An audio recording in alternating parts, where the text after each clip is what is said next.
A big greeting to Capricorns, those of you who have a lot of Capricorn in your birth chart, and maybe you just want to find out a few dirty secrets about Capricorn. Well, this is the video for you when we dive into their personality traits, their medical astrology, and the essential oils and aromatherapy that coordinates with that. Joining me today is Liz, who's looking very sparkly for a Capricorn energy. How are you, Can Liz? you see my sparkles? I feel like I needed to introduce them into their very efficient, authoritative nature. We need a bit of sparkle. Yeah, I've spent a lot of time on the medical astrology, and I'm looking forward to revealing some thoughts I have about it. Now, I must admit, one of my best and longest term friends is a Capricorn. Capricorns, I guess some words we would use to describe them. They're practical, they're classic, they quite like tradition, which is very different. They're kind of like and very different to Cancerians, which are their opposing sign, and which both kind of like the past and possibly could cling to the past too much. But at the same time, they govern career and big world success and how your public persona is. And I also like to take that a little bit further. It's not just about your job and your work, but it's about your legacy and what will you be remembered by when you go. So when we're looking at what's in the Capricorn energy, we may ask those types of questions as well. But you do find that the Capricorns, they are very centered and practical and focused on what they want to achieve. Would you agree, Liz? Oh, wholeheartedly. And as a Cancerian, I can say that I find their energy quite difficult because I'm not a completer finisher. I mean, they are. You need them in your life, don't you? You know, they dot the i's, they cross the t's. I would say legacy is a great word. I would say foundations. They're very good. If you look at like a a Capricorn's piece of work, it's well researched. It's got good referencing. All of the structure and framework is immaculate. And yeah, if you were to give that same piece of work to a Cancerian be like talking all about the emotional side. It would be very nostalgic. But a Capricorn's all about absolutely. Let's look at structure. All almost a bit like the Romans, if you like, that we like to record things and we like things to be meticulous and things are arranged in a perfect way. But I also think when it comes to Capricorns are the grown-ups in the room. You know, they're very sensible people. They're very grounded people, ambitious people, really ambitious, and as you say, really interested in what is my career and how do I go through the stages of these, and they work their way up through career. It's a really interesting sort of aspect to them. And then, of course, they are ruled by the planet Saturn, and Saturn sometimes is said to be about restriction. But I like to kind of look at it more about discipline. And Saturn really, like it's got its rings around it, keeps it on focus and on point and on goal. Capricorns are renowned for having that type of energy as well. Now, normally I talk about a couple of different oils that work really well with Capricorns. I'm going to shake it up a little bit this week, which is very un-Capricornian. But I'm going to give three oils that I think could be three different options that all kind of bring in this energy that we're talking about with Capricorn. So the first couple are big, big trees. They're big cypress trees, in fact, that give us oils from their wood. One from Canada, known as Arborvitae, and the other one from Japan, known as Hinoki. Now, what's really interesting about Arborvitae is that the oil is so thick in it that no insect will bore into it or eat into it, and even when it falls over and dies, then it still doesn't decompose for a long time because mold and different things won't grow on it. So Arborvitae is very much about ascending up to the heavens, growing to your full potential, and not letting anything distract you. We also see this in the strength of the Hinoki tree as well in Japan. They use Hinoki trees to build pagodas and temples and other important structures because one, it grows very straight and upright, and two, it's so hard wearing as well. So when we look at the wood, when we look at the tree, we look at the oil that is gifted from that wood, we get the same kind of attributes. Arborvitae, very strong, steady, focused, and I can't think of a better word for Hinoki, than Zen. It's very relaxed, peaceful, and unwavered. It just stays focused on that goal as well. Now, the third oil that you could bring in is basil. Like Liz was saying, Capricorns are very good at establishing a foundation, making sure that everything is done right.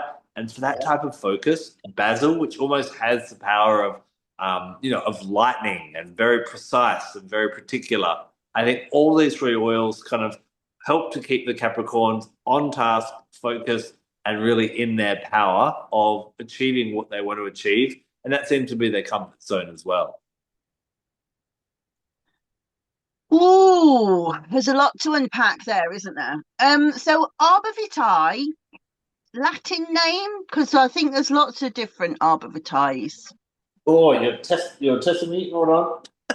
That's good. I've got 200 oils sitting behind me, and my goggles next to me. Thuja plicata. The Picanta.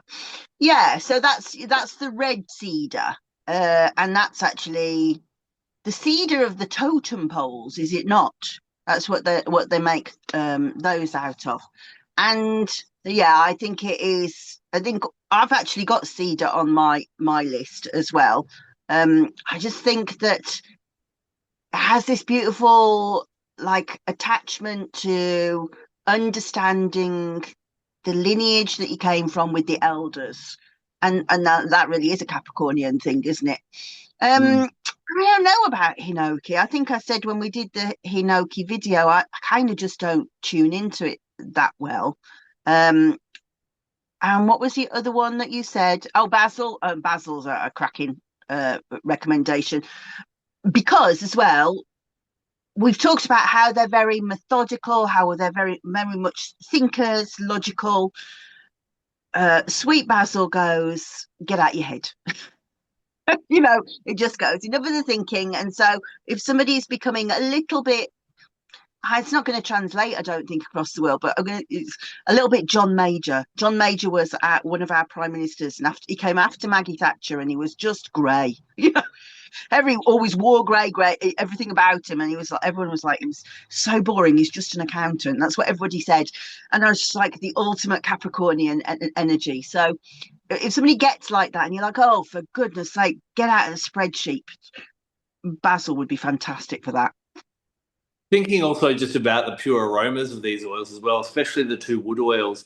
To describe Arborvitae, it's like you're walking into a woodworking kind of environment. So it's that real classic wood kind of aroma that you'd think of like nice furniture and classic furniture and that type of thing. And even Hinoki, we often think of the Japanese almost being Capricornian in a way that they are very structured and disciplined as well. So I think those oils especially really capture, from an aromatic point of view, that essence of Capricorn as well. Now, to look at when they become unbalanced, this is where we really look in the symbology and we get some really strong parallels in this.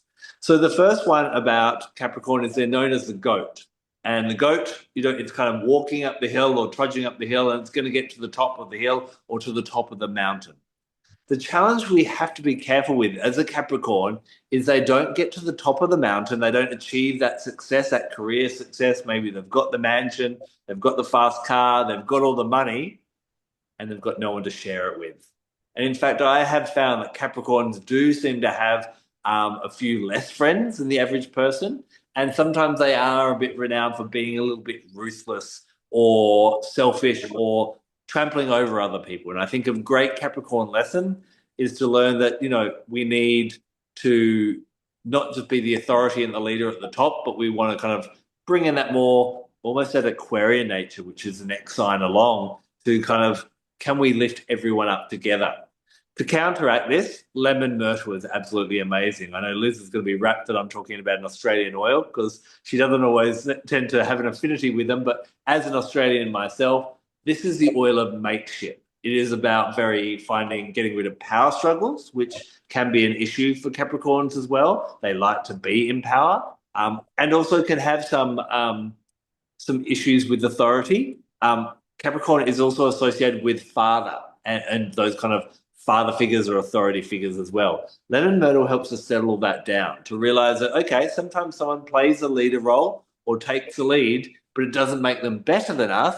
It just means they're playing that role today. Everyone has a different role to play. Just like the rainbow, no color is more important. They all are part of that beautiful rainbow. And lemon myrtle is a really nice one for bringing in that equality, washing away and brushing away power struggles so that the Capricorns can be a bit more inclusive, a bit more compassionate, and lift other people up on their way to success so they aren't at the top of the mountain looking around going, where is everyone? Oh, that's right. I trampled them in the past. I love that. Um, so actually, I would have used a slightly different oil for that, but very closely related and Australian. Thank you for, and that would be zest myrtle, another one of Greg Trevina's oils from Essentially All Australia. And is that what it's called? Is that what it's called? Essentially Australia. That's right. And yeah, just it has that brightness that kind of just goes, don't be so heavy. I love that oil. But I think that lemon myrtle is great. But number 2 on my list, I would say, for that. Very nice. Now, the interesting thing about Capricorns that not a lot of people give too much attention to, but they often go, oh, well, it's the sign of the goat. No, it's not. It's the sign of the sea goat. And when you look at the symbology, it's got the front half of a goat, but then it's got this big fish's tail. So this actually represents the emotional side of Capricorns. And although we may not see evidently that emotional side of Capricorns, they are renowned for being one of the signs that has really low self-esteem. If you have a Capricorn child or know a younger Capricorn, you may find that it takes them a little while to find their footing. But what happens, and this sounds a little bit sad as I describe it, but what drives Capricorns often is they have that low self-esteem, but maybe if they can make a success of their lives, then maybe it can prove to the world that they're worth something. And they actually can have work with low self-esteem as their driving force to go, I'll show the world that I'm of value, that I can become something, and that can drive that.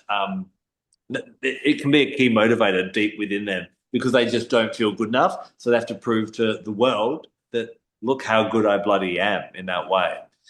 If this is the case, it can work positively for them because it gives them drive. But when low self-esteem starts bringing out bad behaviors or bad traits or ruthless traits, as I mentioned before, I'd really lean into bergamot. Bergamot for me is my number 1 oil when it comes to self-esteem and self-worth.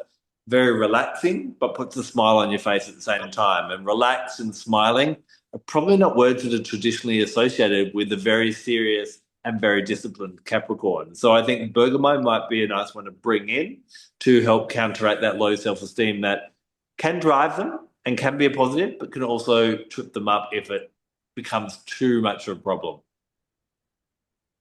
Yeah, that's in my notes actually to address that, but I see it slightly differently. I agree that it is a massive driver, this fear of failure and not being able to live up to their kind of like their vision of what the world is. And I would use spikenard for that because I think that it's really I see your side that you're like lift them, give a bit more spirit and whatever. But I think that in a lot of cases, it's a real fear. It's an incapacitating fear. And when I was contemplating that this morning, I thought how very interesting that if you think about that from a Myrophore perspective, we know that spikenard was used in a particular situation in the Bible, just before before the announcement that Jesus was going to be tried. And then it dawned on me, what sign is he? Oh, well, Capricorn, you're basing his birth on the 25th of December, which I yeah, yeah. I would actually say most scholars say it's not. I would agree. I would agree, and I don't think that it is. But actually, when you're looking at it from like the facts of the text say this is when he was born. This is his birth sign, and so then for this idea that a woman who knew about oils came along and said, "You are terrified. You got to step into this like this role that's ahead of you." And what does she choose? She chooses a spikenard that's ruled by Saturn. I thought that was really interesting to notice that. Um, so yeah, I also think oils like fir and the conifers can be really helpful for that kind of. You need to kind of step into your lofty vision of what you are. Yeah. Mm. Now, I want to throw a final oil in. Now, I'm not too sure whether this works with Capricorn or not, so I'm open to discussion with this one. And that's patchouli. You see, patchouli is one of the oils in my new book that comes out in May this year, Breathing with the Earth, that I kind of went really deep and explored different aspects of how it's used. Now, in some ways, it resonates really nicely with Capricorns. It helps us to draw us into the present. It's very grounding, it's very earthy. It is also kind of a bit of a, it's got a long history, so it kind of sticks with that traditional aspect of Capricorns. But also, it's come to represent from the 1970s onwards. It was kind of associated with that hippie and that counterculture kind of approach to life, where we are fighting against the structures of the world, which is very anti-Capricorn. So I'd love to know your take on whether Capricorn, with its classic grounding energy, would work really well with this zodiac sign, or whether, because it has become a bit of a free love and challenging structures and breaking down structures, whether it would work against Capricorn, or maybe the fact that it dances between both would work really well with Capricorn, not to be too rigid, but not to be too free. Thoughts? I lost track of the question really. To me, it is a Saturn sign. End of. Yeah. Okay, fair enough. Yeah, it's just that counter culture or that counter structure that it's been associated with the free love and hippie kind of movement and the free love movement of 1970s. Kind of made me go, "Ooh, I don't know which side of Capricorn it belongs to," but I think Yeah. Capricorns would be good to work with. Yeah, interesting. I don't know is the answer to that. I don't know. Mm. Fair enough. Oh well, that's what the comment section is. We'll let the debate rage down there. I'm Elizabeth Ashley, UK Director for the National Association of Holistic Aromatherapy and founder of the Aromatic Mystery School, where essential oils meet the deeper, more mystical side of healing. Here you'll explore the spiritual, emotional and energetic dimensions of plants and learn how to weave them into your own rituals and well-being practices. If you're ready to work in a way that nourishes both your soul and your senses, join us at the Aromatic Mystery School. The link's right below. Now, last week we explored Sagittarius, and you were even alluding then to you had some juicy content that you wanted to share this week about which parts of the body and some extra things for Capricorn. So let's dive into that, shall we? Yeah. So in the Sagittarian episode, I was talking about how Sagittarius ruled the hips, the sacrum, and those joints. And there's definitely a crossover into Capricorn because Capricorn rules the skeletal system. But more it would be knees and joints, and actually the moisture of the joints and the integrity of the joints. So Cancer rules the synovial fluid, and so kind of this is the opposite side of the coin. And so quite often with Capricorn, also we've talked about how their personality can be really quite dry. It can be quite cold sometimes. And those would be conditions that you would consider within the medical astrology framework. So that the joints get dry, the skin gets very dry. Also, the other thing that it rules is connective tissue. And so they're really quite stiff and rigid people. And so this stiffness in the joints can be an issue. So there's quite a lot of information within that statement. So just to kind of ground this a little bit, if somebody who's interested just in Capricorn and was like, I don't really understand what she's talking about. So first of all, if somebody has a lot of Capricorn in their birth chart, whether that would be a sun sign, a moon sign, a rising sign, or just like it lots in one particular house, there's a lot of Capricorn stuff going on, then they will have a natural propensity towards this. But also, when you're looking at somebody's birth chart, obviously you're looking at where their planets are in relation to how the planets move through the solar system on any particular time. And so what will happen is, like, I don't know, so let's say 1st of March, for example, something's coming into alignment and it comes into a difficult conjunction or opposition with one of your signs, then you'll find that potentially you'll be able to say, oh, I wouldn't be surprised if you started to have problems within your knees, your joints, your skeletal system, and also, actually, I should say, teeth. So I'm going to sort of approach this a little bit differently to how I normally do, rather than just going straight into what oils, because one of the I've talked about is dryness in the joints, but also another problem that they will have is problems with calcium absorption, which is through the parathyroid gland, and also brittle bones. So I want to talk first of all about the importance of inhaling essential oils for people in this situation, because there is more and more evidence that inhaling certain essential oils actually will help to increase oxytocin in the system. And even in people who are postmenopausal, incidentally, the experiments are done on postmenopausal women. So this is when they're getting brittle bones, their skin is getting dry, their body's getting dry, they're kind of taking on a Capricornian energy, if you like. But also, when it's proven that when the oxytocin does raise, then that really helps brittle bones, osteoporosis. So oxytocin is involved in so many different things, so many different ways to go off, but brittle bones in particular. And what's interesting about this research is it's actually done from an osteoporosis point of view, that it was like, if we can raise oxytocin, can we improve osteoporosis? Yes, we can.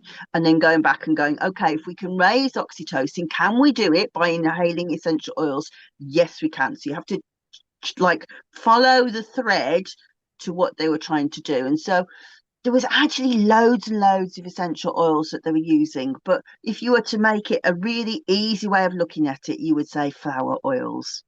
So the ones that, so for example, think about rose, for example. It's like the archetypical moisturizing, how good it brings like hydration.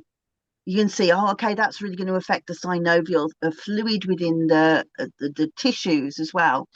So I would say, rather than getting bogged down in the different essential oils themselves, which I will go into, I would say, if you have this situation, start thinking, right, I'm going to make a routine for inhaling essential oils. And the next aspect of that is, I think, the other thing that's kind of connected to aromatherapy but doesn't sit right in the middle of it is CBD. CBD has such a profound effect on the bones in particular, and just helping absorption of nutrients, helping absorption of calcium. CBD is absolutely fantastic. So if you are of the sort of Capricornian disposition, then both of those would be really great things to start with before we even look at oils. So I'm going to throw that back and say, is there anything you want to ask me about that before we go on? Couple of things. First of all, I find it really interesting talking about oxytocin and how good that is for bones and the skeletal system. When you think about that Capricornian energy, first of all, it does represent later life when maybe there is less affection and physical touch, which is another releaser of oxytocin. And Capricorns probably aren't seen as being the most passionate and touchy-feely kind of sign either. So it's interesting that these flower oils really help with that. The other thing is you mentioned CBD oil. We've done a whole video on Copaiba before, which has similar effects. Would that be a substitute in this case of CBD or not quite? No, no. Copaiba works through the CB2 receptor, which works on pain, inflammation, and immunity. CBD does a different thing. It works specifically on the bones themselves. Got you. Not a problem. Awesome. What else you got for us? Okay, so a kind of a similar kind of situation, really. It's almost like I am the anti-aromatherapy person within this video, because I think that the next oil that I think is really important to Capricorns, I would say you use the oil, but also use the whole extract or the actual spice of turmeric. So we've talked about how there is this problem within the joints when you have a Capricornian energy, and how the joints themselves can actually dry out, and it can really be problematic with things like arthritis, particularly rheumatoid arthritis. That's a specific within the Capricornian medical astrology archetype. And there is a particular hormone which sounds like it's related to the parathyroid, but it isn't. I don't really know why it's called that. Called parathyroid hormone related protein. And what it does, so presumably it's something to do with the way that you can't process calcium, because that is executed through the parathyroid.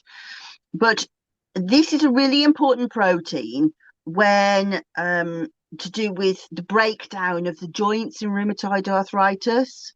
So you kind of have three different problems happening within the rheumatoid arthritis joint, and that is that the bone gets eroded, that the joint is then destroyed, joint destruction, and then you have local inflammation. And obviously what I just talked about with Copaiba to do with inflammation, great, but it doesn't do the rest of the stuff.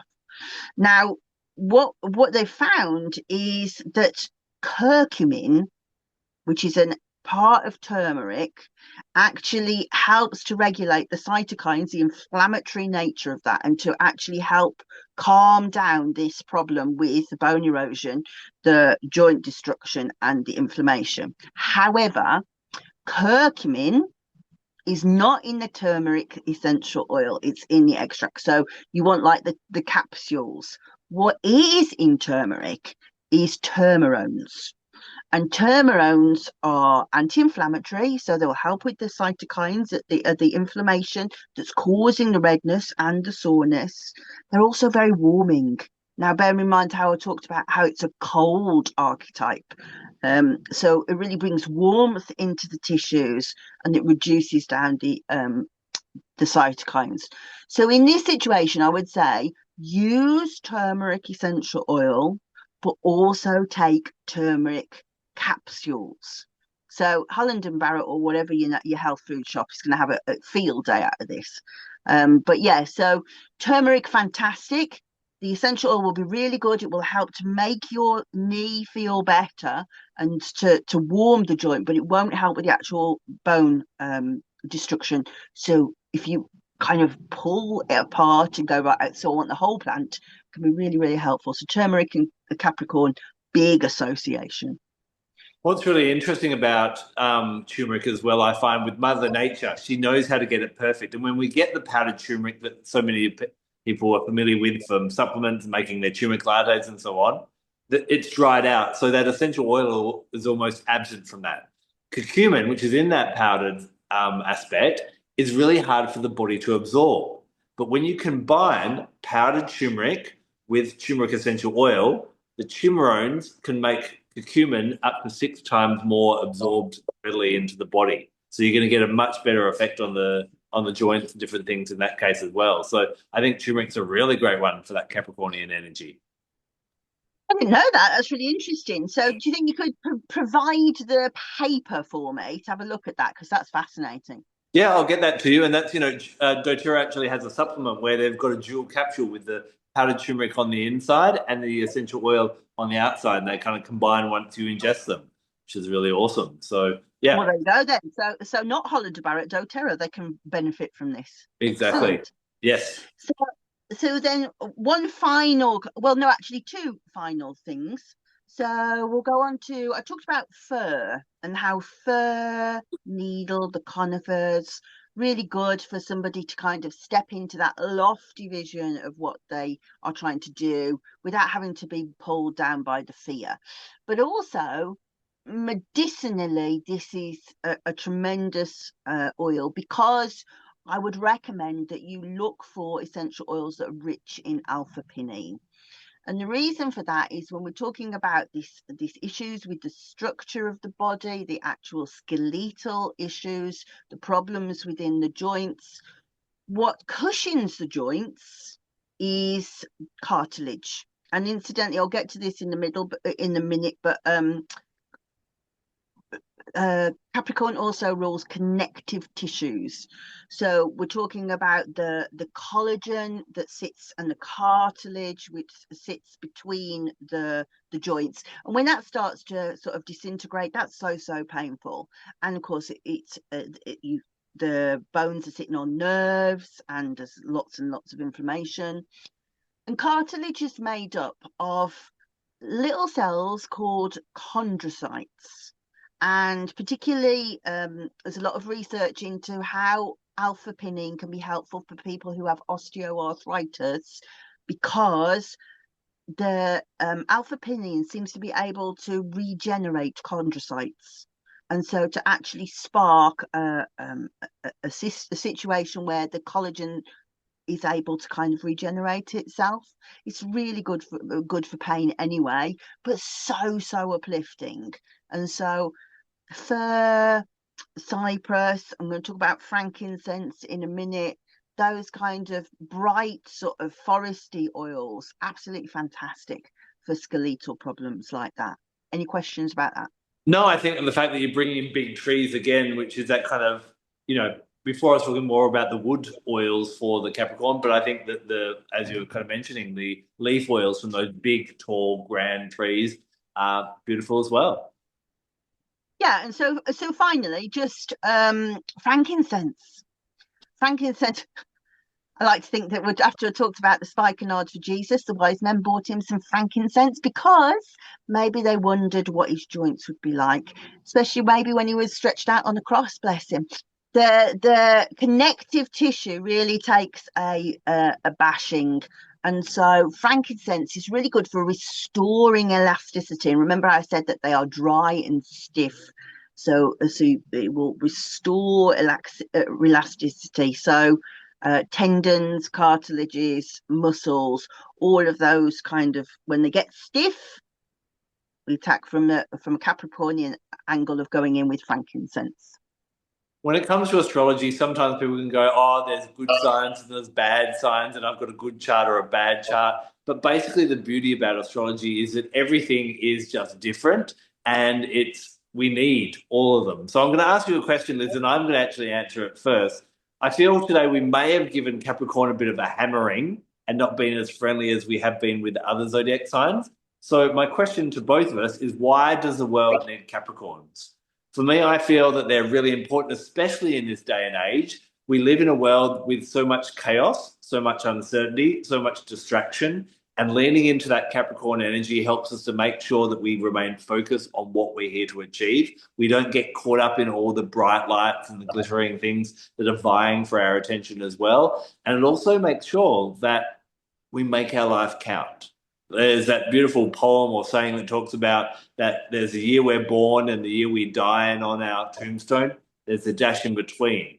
And that dash represents our whole life. And I think Capricorns remind us that, hey, make sure you achieve something and make a difference in the world, not just for yourself, but for other people as well. So I think leaning into Capricorn energy, leaning into the Capricorns in the world and taking a bit of a lesson from them can be really valuable. What about yourself? Well, I think that you hit the nail on the head, and I think at the moment we're living in a time when we can really see day to day what it looks like when people do not obey the rules, and that it is that we're all horrified. You know what we're seeing in the news is these people who have just decided rules don't apply to us. Well, rules are important. Rules are boundaries, rules are structure, rules are foundation. They are what holds civilization together. So the Capricornian people who bring that energy of just like grounding us, holding us in like a more rigid structure, I think are profoundly important. Yeah. We'd love to know what you think of Capricorn, so please keep the conversation going below the video. And maybe you've got some other insights or some other essential oils that you think resonate really beautifully with Capricorn. Maybe you're a Capricorn and that's why you're watching this video. You might have a favorite oil and you're like, I didn't talk about my favorite. Well, pop it down below. And remember that we have over 100 different videos where we go on a deep dive in just one single oil. One that we talked about today, turmeric, we realized we haven't done yet. So stay tuned because that'll be coming up in some later weeks as well as some other great oils. But we'll be back next week to dive in. We've got 2 signs to go. Thank you so much for being patient, my Aquarian and Piscean friends. We'll get to you very soon. Until then, take care and blessed be.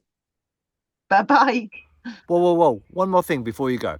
Hopefully, you got a little bit more excited about essential oils in this episode, and you may be running off to go buy some more. Now, before you do that, I want to talk to you about quality of essential oils. Did you know that around the world there is no regulation or governance about the labeling of essential oils? Anyone can call an essential oil pure, natural, organic, and it doesn't have to be. In fact, 75% of what's sold as lavender around the world is not even from the lavender plant. This can be ineffective in an oil, but it can also mean that the oil can be harmful for you, not only physically, but metaphysically, it's not going to work well either.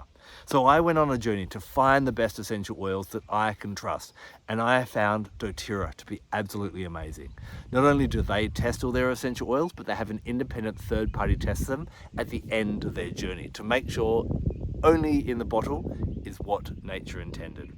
However, if you want to get doTERRA essential oils, don't just jump on their website. Reach out to me and I'll give you a discount code so that you can get them at a cheaper price. But I don't just want you getting essential oils. I want you to learn how to use them each and every day for the body, mind, heart, and for the spirit as well. So when you become one of my customers, you get free access to a lifetime discount code. We have online portals where you can learn more, and we have giveaways and freebies and all different things like that. So I'd love you to join my wellness community. Simply click on the links below and let's get started with you using real essential oils as nature intended.